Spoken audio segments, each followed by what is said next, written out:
Rajkot મનપાના mayor doctor નિહલ શુક્લ action મોડમાં આવી ગયા। ધીમી ગતિએ ચાલતા કામો તાત્કાલિક સ્થગિત કરવામાં આવ્યા।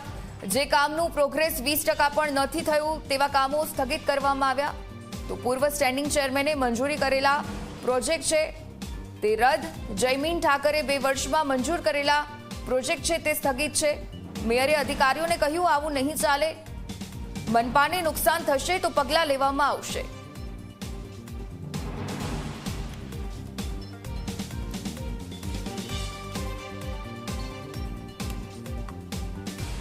तो बंद कराई दियो ने रिनोवेशन कर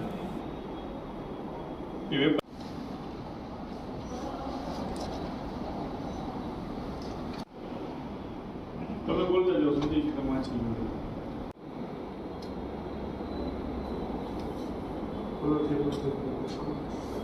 રાજકોટમાં નવી બોડી બનતાની સાથે જ બોડી એક્શનમાં આવી ગઈ છે। મેયર પણ એક્શનમાં આવ્યા છે। નિહલભાઈ આપણી સાથે જોડાયા છે। નિહલભાઈ, તમે એક્શન લેવાની શરૂઆત કરી છે, કયા પ્રકારના એક્શન રાજકોટના વિકાસ માટે લઈ રહ્યા છો?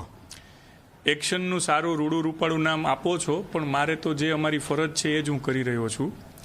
ગઈકાલે અમારી મુખ્ય 5 પદાધિકારી એટલે mayor, standing chairman, deputy mayor, અમારા પક્ષના નેતાશ્રી અને દંડકશ્રી, આ બધાની હાજરીમાં રાજકોટ મ્યુનિસિપલ કોર્પોરેશનના કમિશનર, સૌ ડેપ્યુટી કમિશનરશ્રીઓ અને ઇન્ચાર્જ અધિકારીઓની લાંબી 3 કલાકની મેરેથોન મિટિંગ ચાલી।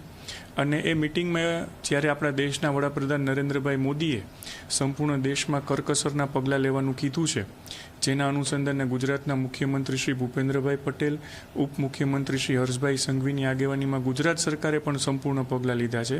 ત્યારે રાજકોટ મ્યુનિસિપલ કોર્પોરેશનમાં પણ કરકસરના પગલાંના ભાગરૂપે અમે એવા પ્રોજેક્ટોની સમીક્ષા કરવા જઈ રહ્યા છીએ કે જેનું કામ હજી 20%થી નીચે છે, એટલે કે જે એકદમ પ્રાઇમા ફેસી સ્ટેજમાં છે। એમાંથી જે અત્યંત લોકોપયોગી પ્રોજેક્ટ્સ હશે એ અમે આ વર્ષમાં કરશું, બાકીનું અમે આવતા ફાઇનાન્શિયલ યરમાં શિફ્ટ કરવાના છીએ। 2 વર્ષથી ચાલતા પ્રોજેક્ટની પણ સમીક્ષા કરવાની એક વાત કરવામાં આવી છે। કયા પ્રકારની સમીક્ષા થશે અને 20% જે કામ થયું છે, તમે કરકસરના પગલાં ચોક્કસ સારા છે, પણ 20% જે કામ થયું છે, 20% ખર્ચ થઈ ગયો છે, એનો મતલબ એવો થયો, તો એ કરકસર કેવી રીતે ગણાશે? કરકસર એવી રીતે ગણાશે કે 20%ની જે પ્રોજેક્શનની હજી શરૂઆત થઈ છે, 2 વર્ષ નહીં, અમે ચાલુ લાસ્ટ ફાઇનાન્શિયલ યરના જ પ્રોજેક્ટ લીધા છે।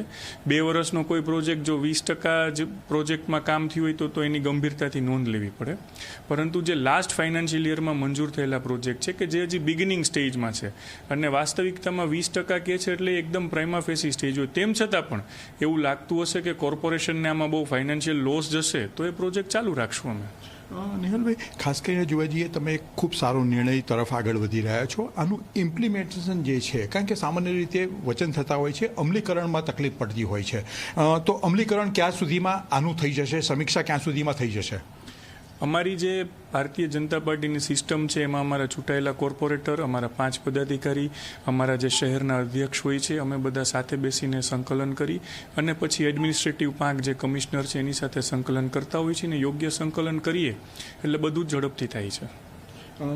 નિહલભાઈ, તમે કોર્પોરેશનમાં આવ્યા છો, રાજકારણમાં એક બેકગ્રાઉન્ડ પણ તમારું લાંબુ ચોડું છે, એટલે તમને ખબર છે કે જ્યારે નવી બોડી આવે અને જૂના પ્રોજેક્ટોની સમીક્ષાની વાત આવે ત્યારે ઇન્ટરનલ રાજકારણ પણ ગરમાતું હોય છે। શું એવો કોઈ ભોગ તમારે આ નિર્ણયથી નહીં લેવો બનવું પડે? આ તો એક સ્પેશિયલ પરિસ્થિતિમાં જ્યારે વૈશ્વિક યુદ્ધના ભણકારા વાગી રહ્યા છે ત્યારે વડાપ્રધાન શ્રી મોદી સાહેબે કરેલી અપીલ છે અને અપીલના અનુસંધાને લીધેલો નિર્ણય છે, એટલે આમાં કોઈ ઇન્ટરનલ રાજકારણની રીતે ન જોવું।